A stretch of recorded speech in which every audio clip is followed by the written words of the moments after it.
Barundi kazi tabara tabara tabara tabara. Inyubako musanzwe mumenyereye nka Adams Trading Building ibarizwa mu gisagara ca Bujumbura neza na neza muri quartier Asiatique, aho twese dusanzwe dushorera ibi na biriya.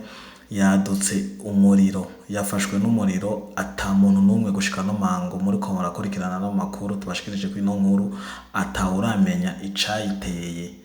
Ni impanuka twese tutaramenya icayiteye, ariko ubu tuvugana igipolisi ca protection civile mu gihugu c'u Burundi gisanzwe kijejwe ivy'impanuka kuzimya no guseruka ku butabazi bujanye n'ibi vy'iryaduka vy'imiriro n'ibindi vyaduka mu gihugu, camaze kuhashika n'abandi bene gihugu bariko baragerageza kuzimya inyubako ya Adams Trading Business. Nta uramenya icatumye uwo muriro waduka, nkuko muvyumva mukongera mukabibona kuri ano masanamu twashoboye kuronka vy'ikibiriraho.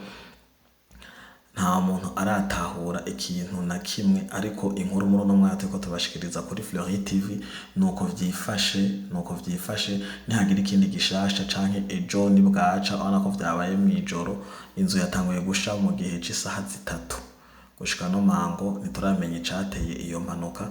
Nihagira gishasha cubuka tuzokibamenyesha.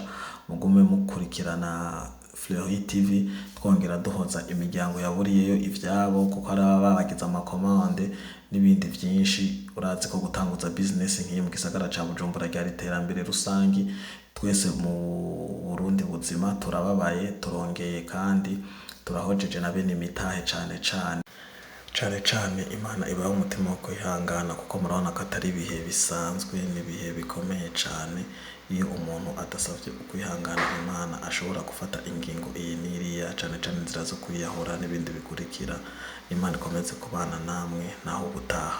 Gira subscribe, like na share kuri Fleury TV, mukomeze mwironkere inkuru kibiriraho ku mwanya.